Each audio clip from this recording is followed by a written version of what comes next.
जय माता दी भक्तों, देवी पूजा करने वाले भक्तों को जरूर पता होना चाहिए नवरात्रि के 9 नियम। हिंदू धर्म में शक्ति की साधना से जुड़े नवरात्रि पर्व का बहुत ज्यादा महत्व है। नवरात्रि के इन 9 दिनों में देवी के साधक उनकी विधि विधान से पूजा, प्रार्थना और जप तप करते हैं। नवरात्रि के 9 दिनों में देवी दुर्गा को प्रसन्न करके उनका आशीर्वाद पाने के लिए इस व्रत से जुड़े कुछ जरूरी नियम बताए गए हैं, जिसे उनकी पूजा करने वाले भक्तों को पूरी तरह से पालन करना चाहिए। आइए नवरात्रि की शुरुआत से लेकर अंत तक देवी की पूजा से जुड़े जरूरी नियम के बारे में विस्तार से जानते हैं।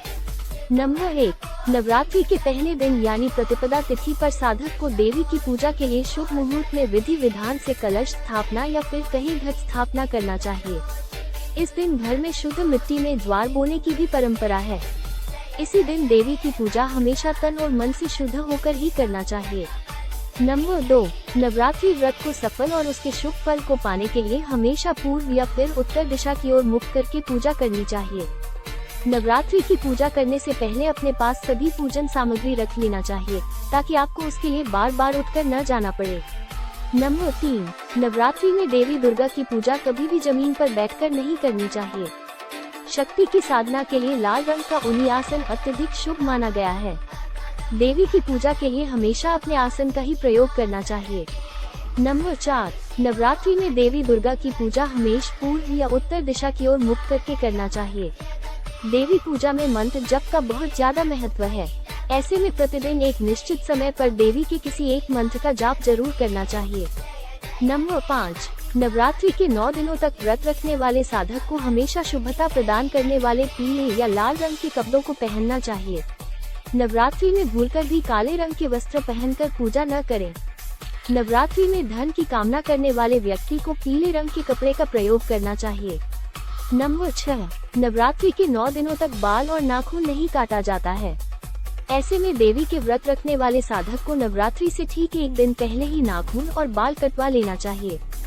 नंबर 7, नवरात्रि में देवी की पूजा करने वाले साधकों को भूलकर भी तामसिक चीजों का सेवन नहीं करना चाहिए। यदि आप 9 दिनों तक व्रत रख रहे हैं तो आपको अन्न का सेवन नहीं करना चाहिए। इसकी बजाय आपको फलहारी चीजें जैसे मौसमी फल, सिंघाड़े और कुट्टू का आटा, साबूदाना आदि का प्रयोग करना चाहिए। इसी प्रकार खाने में सादा नमक की बजाय सेंधा नमक का प्रयोग करना चाहिए। नंबर 8, आप अपनी मान्यता के अनुसार यानी अष्टमी या नवमी वाले दिन कन्याओं का पूजन अवश्य करें। ऐसा करने से पहले उन्हें आदर के साथ बुलाएं और उन्हें भोजन कराने के बाद दक्षिणा देने के बाद उनसे आशीर्वाद लेना बिल्कुल न भूलें।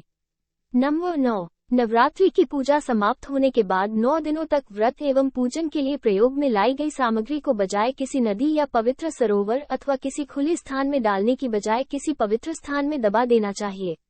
ये जानकारियां धार्मिक आस्था और लोक मान्यताओं पर आधारित है।